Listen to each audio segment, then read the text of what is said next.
Selamat pagi anak-anak. Hari ini kita kembali belajar tematik, tema 3, mengenal benda di sekitarku.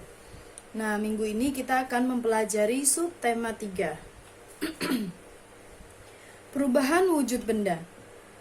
Saat cuaca panas, enaknya minum es. Rasti dan Ana membeli es krim di warung. Apakah kalian juga pernah membeli es krim? Apa yang terjadi saat es krim dibiarkan di udara terbuka? Perhatikan juga peristiwa-peristiwa lain di sekitar kalian. Mengapa baju yang dijemur menjadi kering? Apa yang terjadi saat air dimasukkan ke dalam kulkas? Perubahan apa yang terjadi pada air? Untuk pembahasan berikutnya akan segera kita bahas di halaman berikutnya. Pembelajaran 1. Ayo berdoa, mensyukuri karunia Tuhan. Perubahan wujud benda selalu terjadi di sekitar kita. Bahan mentah berubah menjadi masakan lezat setelah dimasak. Es berubah menjadi air. Akan tetapi, perubahan wujud benda tidak selalu menguntungkan. Perubahan wujud benda dapat menyebabkan kerugian. Contohnya adalah kebakaran. Oleh karena itu, kita harus berdoa kepada Tuhan, mohonlah agar kita selalu terhindar dari segala bencana. Ayo membaca. Mengidentifikasi perubahan wujud benda. Pada pembelajaran sebelumnya, kalian telah mempelajari wujud benda. Ada 3 wujud benda, yaitu padat, cair, dan gas. Sifat ketiga wujud benda tidak sama. Wujud benda dapat berubah. Perubahan itu dapat terjadi jika benda dipanaskan atau didinginkan. Perubahan wujud benda juga dapat terjadi karena diletakkan di tempat terbuka. Perubahan wujud benda di alam menjadi bukti kebesaran Tuhan. Perubahan wujud apa sajakah yang dapat terjadi? Bacalah teks berikut dengan seksama. Mencair. Setelah berolahraga, Ana merasa haus. Ana mengajak teman-teman membeli es krim. Mereka segera menikmati es krim. Sambil menikmati lezatnya es krim, mereka bercerita tentang pengalamannya selama berolahraga. Mereka sangat asyik hingga lupa dengan es krim yang telah dibelinya. Akibatnya, es krim itu mencair. Mengapa es krim dapat berubah menjadi cair? Lihat gambarnya ya nak. Ana dan temannya sedang menikmati es krim. Kemudian mereka berdua ngobrol. Akhirnya karena Ana terlalu asik ngobrol sampai lupa dengan es krimnya. Kemudian akibatnya es krimnya menjadi mencair. Nah, wujud padat menjadi cair banyak terjadi dalam kehidupan sehari-hari. Coba letakkan es batu di tempat terbuka. Es batu itu tentu akan berubah menjadi air, bukan? Begitu juga yang akan terjadi saat kalian memegang coklat. Coklat itu akan meleleh. Mengapa dapat terjadi demikian? Coklat meleleh karena menerima panas dari tangan kalian. Perubahan wujud padat menjadi cair disebut mencair, meleleh, atau melebur. Nah, perhatikan gambar yang ada di buku kalian ya. Gambarnya es batu dibiarkan terbuka di udara terbuka, es batunya menjadi mencair namanya. Jadi perubahan bentuk dari padat menjadi cair adalah mencair. Ya. Berdasarkan teks bacaan di atas, jawablah pertanyaan-pertanyaan berikut. 1. Kita bahas bersama ya, seperti biasa. Anak-anak siapkan pensil dan penghapusnya. Anak-anak ikut menulis jawabannya di buku anak-anak ya. 1. Apakah yang dimaksud dengan mencair? Mencair yaitu perubahan wujud padat menjadi cair. Ya, perubahan wujud padat menjadi cair. 2. Pernahkah kalian melihat proses mencair? Pernah ya, pasti kalian sudah pernah melihat es krim meleleh, coklat meleleh, butter meleleh, ya, mentega meleleh. Ya, jadi jawabannya hanya singkat saja, pernah. Ya. Bagi yang belum pernah ya tulisnya tidak pernah atau belum pernah. Nomor 3, sebutkan 3 contoh proses mencair dalam kehidupan sehari-hari. Anak-anak boleh menyebutkan apa saja yang mengalami proses mencair. Tulis aja ya. 1 disuruh sebutkan 3, jadi sebutkan 3.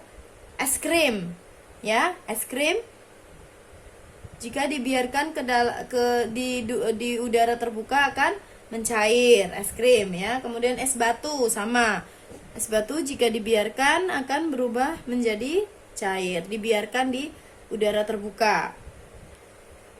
Kemudian coklat. Coklat juga akan meleleh jika terkena panas. Lanjut nomor 4. Pada teks di atas, proses mencair terjadi pada es dan coklat. Adakah benda lain yang dapat mengalami proses mencair? Oke, jadi selain coklat dan es, ada nggak kira-kira? Ada, yaitu mentega. Mentega jika dimasukkan ke dalam kulkas dia atau didinginkan akan padat, bentuknya solid. Kemudian jika dipanaskan atau ditaruh di udara terbuka, maka mentega yang terkena hawa panas tadi akan mencair. Jadi jawabnya adalah mentega jika dipanaskan. Kemudian nomor 5, apakah setiap benda dapat mengalami proses mencair? What do you think?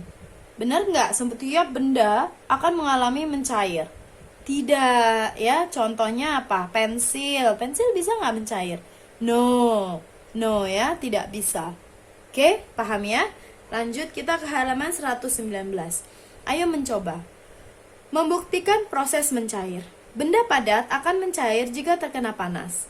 Mencair tidak hanya terjadi pada es. Mencair dapat terjadi pada benda padat lainnya. Apakah semua benda padat mencair pada waktu bersamaan? Ayo lakukan kegiatan berikut bersama teman-teman kalian. Untuk percobaan ini, jika memungkinkan, boleh kalian coba. Tapi tidak ada instruksi atau perintah untuk mengerjakan lalu nanti dinilai. No, tidak ya. Saya tidak meminta anak-anak untuk melakukan percobaan ini karena kita tidak bertemu di sekolah ya. Kalau bertemu di sekolah nanti Miss bisa instruksikan apa saja bahan dan langkah-langkah yang akan kita lakukan. Jadi jika anak-anak mengalami kendala untuk mempraktekkan ini di rumah tidak perlu dilakukan, gitu ya. Kita baca saja cukup. Alat dan bahannya seperti pada gambar yang ada di sebelah kiri buku kalian. Nah, 1, 4 buah gelas plastik bekas air mineral. Yang kedua, es batu, mentega, coklat, dan kapur tulis. Kemudian langkah percobaannya, masukkan setiap benda ke dalam gelas bekas air mineral. 1 gelas diisi dengan 1 jenis benda. Lihat gambarnya seperti itu ya. Kemudian letakkan semua gelas tersebut di ruangan terbuka. Ruangan yang terkena cahaya matahari secara langsung.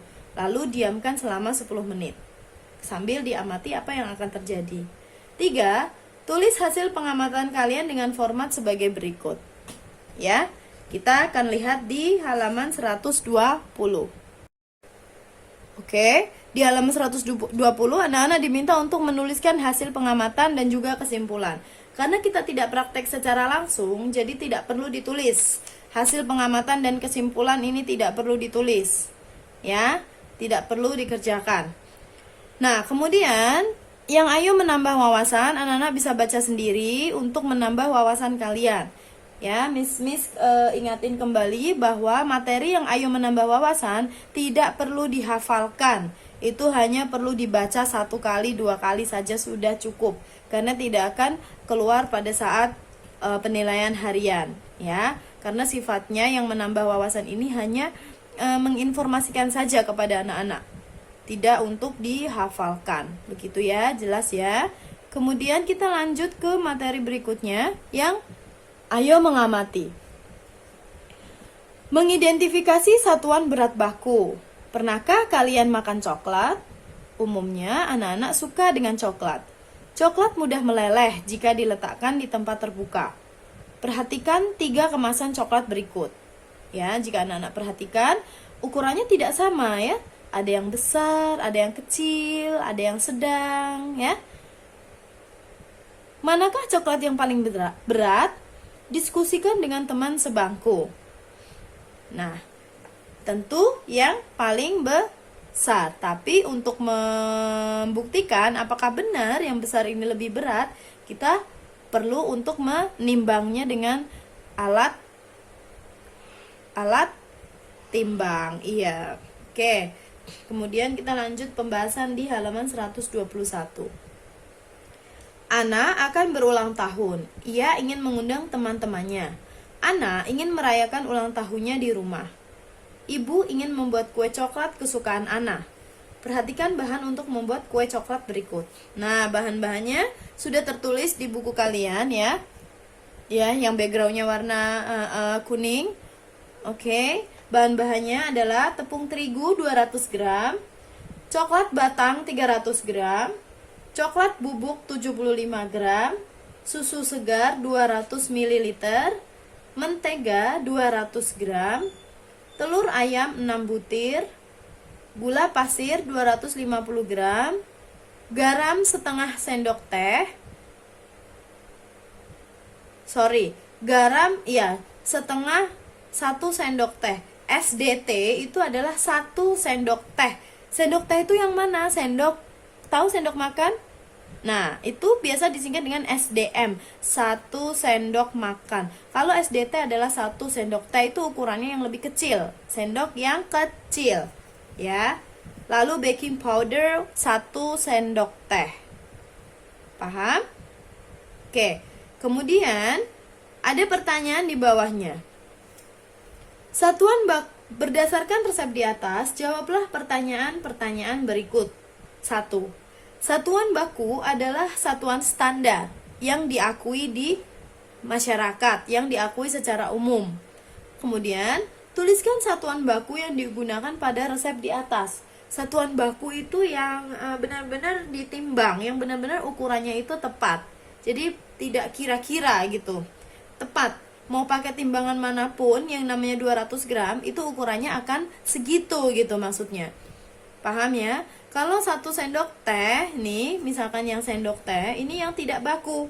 Kenapa dia tidak baku? Karena ukuran sendok pun bermacam-macam. Tidak semuanya sama persis.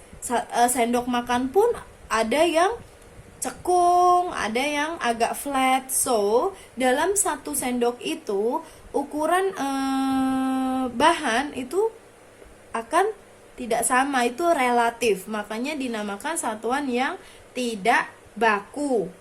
Yuk, kita jawab ya. Nih, satuan baku adalah satuan standar. Tulis satuan baku yang digunakan pada resep di atas. Anak-anak tulis ya, menggunakan pensil. Satuan bakunya adalah gram. Ya, gram ini satuan baku. Kemudian apalagi? Ya, mililiter. Mililiter juga satuan baku. Anak-anak tulis aja gram, ml. Ml itu mililiter. Kemudian nomor 2, resep di atas menggunakan satuan tidak baku. Apa contohnya? Yang mana? Iya, yaitu SDT. Yang ini ya, yang tidak baku. Ya, ini tidak baku. Dalam kurung 1 sendok teh. Paham ya? Terima kasih. Lanjut. Selain kue, Ana juga menyiapkan minuman es buah. Minuman segar yang berisi buah-buahan dicampur es. Untuk itu, Ana membutuhkan sirup dan buah-buahan. Bantulah Ana untuk menimbang bahan-bahan untuk membuat es buah. Lanjut di halaman 122, ayo berlatih. Menyelesaikan masalah berkaitan dengan berat. Bacalah soal-soal di bawah ini. Tulis cara untuk mendapatkan hasilnya. Jadi anak-anak tulis di buku kalian jawabannya, kemudian caranya ya, jangan lupa untuk ditulis di bagaimana cara menyelesaikannya. Nomor 1, Ana membutuhkan sirup untuk membuat es buah. Berat 1 botol sirup 700 gram. Berapa gram berat 4 botol sirup? Nah, kalau satu botol berisi 700 gram, kalau 4 botol itu jadinya berapa? Nah, penyelesaiannya diapakan?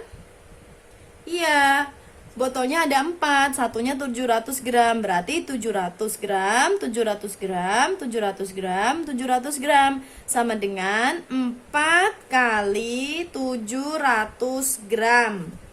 Ya, oke, ditulis di buku kalian, 4 kali 700 gram sama dengan berapa gram? Nah, nih, sama dengan berapa gram? Iya, 2800 gram. Pintar, yang ikut menghitung good. Ya, 2800 gram. Oke. Nomor 2 ini tidak usah dikerjakan karena lagi-lagi ya angkanya itu sangat kecil. I cannot even read the numbers. Itu angka berapa Miss aja nggak kelihatan nak. Jadi daripada menyiksa mata kita, lebih baik ini Miss lingkari dan tidak usah dikerjakan. Oke? Nanti kalau ada pertanyaan seperti ini, anak-anak tinggal lihat jarumnya itu menunjuk ke angka berapa. Ya, jadi kalau timbangan tersebut menggunakan gram, anak-anak menggunakan gram. Jika kilogram menggunakan kilogram. Ya, menyesuaikan saja. Tapi untuk di halaman 122 nomor 2, saya mengatakan untuk tidak perlu dikerjakan karena angkanya terlalu kecil sekali sampai tidak bisa kelihatan. Ya. Oke, baik, kita langsung ke nomor 3 ya, Nak. Ibu menyiapkan 6 kg gula pasir. Gula itu digunakan untuk memasak kue 2 kg. Kemudian gula itu juga digunakan untuk membuat es buah 1 kg. Berapa kilogram sisa gula pasir ibu? Oke, diapakan kalau anak-anak memperhatikan? Logikanya bagaimana ini? Awalnya ibu mempunyai 6 kilo gula pasir. Lalu digunakan untuk masak kue 2 kilo. Berarti berkurang atau bertambah gula ibu? Iya, berkurang. Karena digunakan untuk memasak. Kemudian digunakan lagi untuk membuat es buah 1 kg. Berkurang atau bertambah? Berkurang. Jadi 6 kg dikurang 2 kg dikurang lagi 1 kg sama dengan berapa? Jadinya berapa kilogram? Ya, ditulis ya. 3 kg 6 kg 6 kg dikurang 2 kg dikurang 1 kg sama dengan berapa kilogram? Nih nak, ya, ditulis. Jangan sampai tidak ditulis, sudah diberi contoh. Kemudian jawabannya adalah iya, 3 kg. Jawabannya 3 kg. Nomor 4. Ana membeli 1000 gram melon. Melon itu digunakan untuk campuran buah. Ternyata melon masih tersisa 275 gram. Berapa gram melon yang digunakan untuk membuat es buah? Jadi awalnya si Ana membeli melon sebanyak 1000 gram. Digunakan untuk membuat es buah sebanyak 275. Setelah digunakan untuk membuat campuran es buah, ternyata melonnya masih sisa 275 gram. Jadi berapa gram yang dipakai? Dikurang atau ditambah? Iya, dikurang. So, cara mengerjakannya adalah 1000 gram dikurang 275 gram sama dengan berapa gram? Nih, 1000 gram dikurang 275 gram sama dengan 725 gram. Tulis ya. Tulis. Nomor 5, lanjut. Untuk campuran es buah, Ana membeli 7 kantong kelengkeng. Berat tiap kantong 250 gram. Berapa gram berat seluruh kelengkeng yang dibeli Ana? Ada 7 kantong. Satu kantong beratnya 250 gram. So, ini penyelesaiannya sama seperti nomor 1, yaitu dikalikan. 7 dikali 250 gram. Ya.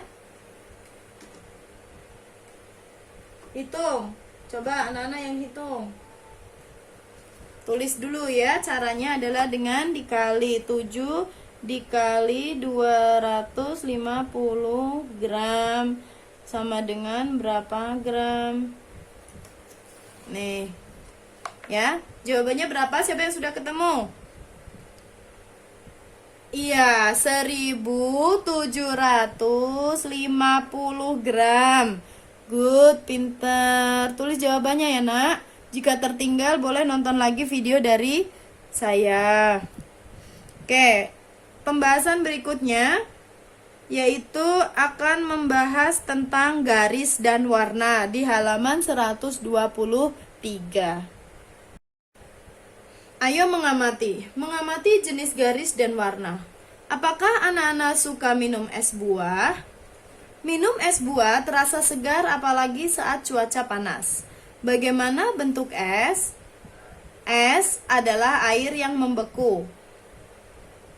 Di negara-negara dengan 4 musim, pada musim dingin akan turun salju. Salju adalah butiran uap air berwarna putih bagaikan kapas yang membeku di udara dan jatuh ke bumi akibat suhu udara di daerah itu berada di bawah titik beku. Salju akan mencair saat pergantian musim. Nah, perhatikan gambar yang ada di buku kalian. Gambar tersebut adalah gambar berbagai butiran salju, macam-macam bentuknya, ya. Nah, nih, ya, seperti ini. Jika kita lihat menggunakan kaca pembesar. Tahukah kalian, tiap butiran salju memiliki bentuk yang khas? Tiap butiran salju memiliki bentuk yang berbeda-beda. Bentuk itu akan tampak jika dilihat dengan mikroskop. Berikut ini adalah bentuk-bentuk butiran salju. Nih ya, bentuk-bentuk butiran salju. Berdasarkan bentuk-bentuk butiran salju, dapat terciptalah karya seni. Perhatikan 2 karya seni di samping. Nih ya. 2 karya seni tersebut sangat indah, bukan? Apakah kalian ingin membuat karya seni seperti itu? Kalian bisa menghasilkan karya seni. Ayo gabungkan garis, bentuk, dan warna. Kalian akan menghasilkan harmoni yang indah. Nah, perhatikan ya, bahwa karya seni yang ada di buku kalian ini merupakan penggabungan antara garis, bentuk, dan juga warna. Kita akan membahas berikutnya di halaman 124. Baik, kita lanjut di halaman 124. Tahukah kalian apakah yang dimaksud dengan garis, bentuk, dan warna? Perhatikan penjelasan Ana dan teman-teman berikut. Ana mengatakan, garis adalah goresan yang memanjang dan memiliki arah tertentu. Garis dapat dibuat pendek, panjang, lurus, melengkung, tipis, tebal, vertikal, horizontal, berombak, halus, miring, patah-patah, dan masih banyak lagi. Kemudian Wayan mengatakan, ada bermacam-macam bentuk di antaranya, bulat, persegi, tidak beraturan, dan masih banyak lagi. Kemudian Togar mengatakan, ada berbagai macam warna, di antaranya merah, kuning, dan biru. Warna merah, kuning, dan biru disebut sebagai warna primer atau warna dasar. Banyak warna yang diperoleh dengan mencampur ketiga warna tersebut. Kalian dapat mencoba mencampur ketiga warna tersebut. Ya. Untuk tambahan jika kalian ingin mencampur warna itu dari ketiga warna primer ini. Misalkan kalian hanya sediakan 3 warna itu ya. Merah, kuning, dan biru. Nah, merah, kuning, dan biru jika dicampur akan menghasilkan warna tertentu. Misalkan merah dan kuning. Jika kalian campur, maka akan menjadi warna apa? Nanti akan ketahuan, akan terlihat. Kemudian jika kalian mencampur biru dan merah, juga akan menghasilkan warna baru. Begitu pula jika kalian mencampur biru dan kuning. Ya? Oke? Merah dan biru akan menjadi keunguan. Kemudian hijau dan kuning jika dicampur akan menjadi kehijauan. Sedangkan merah dan kuning jika dicampur akan menjadi orange. Gitu. Ya, jadi warna-warna yang lain itu hasil perpaduan antara biru, merah, dan kuning. Maka merah, biru, dan kuning disebut dengan warna primer. Itu ya. Jelas ya? Oke, kemudian kita lanjut ke ayo berlatih ini. Ini tidak perlu dikerjakan. Yang mengidentifikasi garis, bentuk, dan warna lalu dituliskan di tabel pengamatan. Tidak perlu dikerjakan. Kita lanjut ke ayo berkreasi. Membuat karya dekoratif. Coba buatlah aneka bentuk garis pada selembar kertas gambar. Kemudian warnailah sehingga menjadi karya yang indah. Simaklah penjelasan guru kalian. Guru kalian akan menjelaskan alat dan bahan yang diperlukan untuk membuat es krim. Bersama dengan kelompok kalian, berbagilah tugas untuk membawa alat dan bahan tersebut. Alat bahan tersebut akan digunakan pada pembelajaran kedua. Oke? Untuk yang pembelajaran pertama, pembelajaran 1, materi kita selesai sampai di sini. Kita akan melanjutkan ke pembelajaran 2. Pembelajaran 2. Ayo berdoa. Mensyukuri karunia Tuhan. Kalian telah belajar wujud air. Air dapat berubah wujud dari cair menjadi padat atau es dan uap. Perubahan wujud air itu menyebabkan kita bisa menikmati lezatnya es krim. Jangan lupa berdoa sebelum makan es krim ya. Ayo mencoba. Membuat es krim. Kalian tentu pernah menikmati es krim, bukan? Ada berbagai macam rasa es krim. Es krim terasa segar jika dinikmati pada saat cuaca panas. Bagaimana cara membuat es krim? Lakukan kegiatan berikut secara berkelompok. Oke, yang membuat es krim ini tidak perlu kita lakukan, tidak perlu kita bahas ya. Anak-anak bisa membaca jika ingin menambah wawasan. Saya mau langsung lanjut ke halaman 130 ya. Jadi untuk yang membuat es krim ini kita skip. Oke anak-anak, kita sudah membuka buku halaman 130. Ayo mengamati. Mengidentifikasi peran di sekolah. Kalian telah membuat es krim secara berkelompok. Adakah pembagian tugas dalam kelompok kalian? Dengan pembagian tugas, pekerjaan menjadi mudah dan ringan. Hal yang sama juga terjadi di sekolah. Tiap warga sekolah memiliki peran masing-masing. Contohnya, di sekolah Ana dan teman-teman. Ada guru yang mengajar di kelas. Ada kepala sekolah yang memimpin sekolah. Perhatikan struktur organisasi sekolah berikut ini. Perhatikan bagannya ya, perhatikan dulu. Kemudian anak-anak coba mengamati. Struktur organisasi ini adalah struktur organisasi yang ada di sekolah, yaitu terdapat kepala sekolah, ya, kepala sekolah, kemudian di bawahnya ada tata usaha, ya, nih tata usaha. Kemudian di bawahnya lagi ada wali kelas 1, wali kelas 2, sampai wali kelas 6. Nah, secara bersamaan pula ada yang namanya guru subjek. ada guru agama, guru penjaskes. Penjaskes itu PI, pendidikan jasmani dan kesehatan. Nah, itu ada di sini, di bawahnya kepala sekolah. Kemudian di bawahnya lagi ada penjaga sekolah. Baru kemudian panahnya kalau kalian perhatikan, yang siswa ini panahnya bolak-balik ke siswa dan ke guru. Maksudnya adalah hubungannya antara siswa dengan guru, kemudian guru dengan siswa, saling terkait gitu ya. Nah, kepala sekolah di sini sebagai pemimpin sekolah, seseorang yang memimpin sekolah. Kemudian ada namanya tata usaha. Tata usaha itu adalah yang melaksanakan tugas organisasi, misalnya yang membuat daftar absen, yang membuat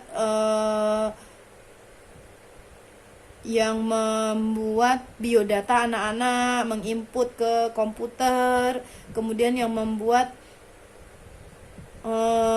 jadwal pelajaran, yang mengetik gitu ya, itu tugasnya mereka.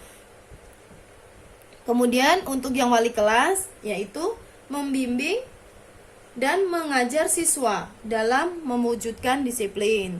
Tuh ya, nanti bagian sekolah dan perannya akan dibahas di halaman 131. Anak-anak menuliskan jawabannya di situ.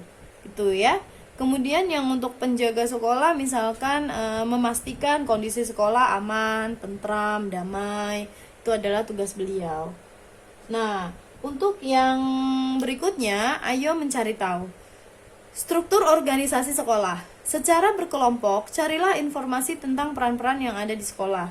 Catatlah hasilnya dalam tabel seperti berikut. Ya, nih ya. Tuliskan di tabel yang ada di buku kalian halaman 131. Contohnya 1, kepala sekolah, yaitu memimpin sekolah. Kemudian yang kedua, Nana tulis ya, tata usaha. Ya, nomor 2 adalah tata usaha. Perannya adalah melaksanakan tugas organisasi. Melaksanakan tugas organisasi. Nomor 2 ya, tata usaha. Nomor 3, wali kelas. Wali kelas itu seperti Miss Rati, ini wali kelas. Ya. Itu tugasnya adalah membimbing dan mengajar siswa dalam mewujudkan disiplin. Tulis. Membimbing dan mengajar siswa dalam mewujudkan disiplin. Ya. Bedanya apa wali kelas dan guru subjek? Guru subjek itu guru bidang studi yang bukan wali kelas. Kalau wali kelas selain mengajar, dia juga mengorganisir kelas, misalkan mengabsen siswa ya. Mengabsen siswa tidak dilakukan oleh guru subjek, tapi dilakukan oleh wali kelas. Lalu berkomunikasi dengan orang tua apabila ada siswa yang membutuhkan perhatian khusus, atau ada siswa yang bermasalah seperti itu yang melakukan, atau tugasnya adalah tugasnya wali kelas ya. Contohnya wali kelas siapa yang ada di sekolah kalian? Iya, kayak seperti Miss Dwi, Miss Mariana, Ibu Nunu, Miss Ratih ya, Miss Lestari, Miss Erin, Miss Mala, itu wali kelas. Nah, contoh guru subjek seperti siapa? Iya, Sir Suroto, Miss Nengsi, Miss Tere, Miss Juliana, itu guru subjek ya. Kemudian setelah wali kelas, kalian boleh tulis di nomor 4, yaitu guru bidang studi. Guru bidang studi perannya adalah melaksanakan kegiatan belajar mengajar. Melaksanakan kegiatan belajar mengajar. Tulis ya. Yang terakhir, penjaga sekolah. Penjaga sekolah tugasnya adalah menjaga keamanan lingkungan sekolah. menjaga keamanan lingkungan sekolah. Sudah ya, jika tertinggal boleh ditonton lagi, didengarkan lagi penjelasan dari saya. Oke. Selanjutnya, fungsi peran di sekolah. Fungsi peran di sekolah telah kalian pelajari baru saja. Kemudian, apa perbedaan peran masing-masing bagian sekolah? Yaitu perbedaannya terletak di perannya masing-masing. Oke? Kemudian kalian bisa membayangkan jika dalam satu sekolah itu tidak ada kepala sekolah, misalkan hanya ada kepala sekolah. Dapatkah pembelajaran berjalan dengan lancar? Tidak, ya, karena tidak lengkap struktur organisasinya. Lalu kalian diminta untuk mendiskusikan apa yang terjadi jika tidak ada kepala sekolah. Jadi cara menjawabnya seperti ini, ya. Kalian tulis jawabannya di kotak ini ya. Jika tidak ada kepala sekolah, maka guru tidak dapat menjalankan tugas dengan baik. Ya. Jika tidak ada kepala sekolah, maka guru tidak dapat menjalankan tugas dengan baik.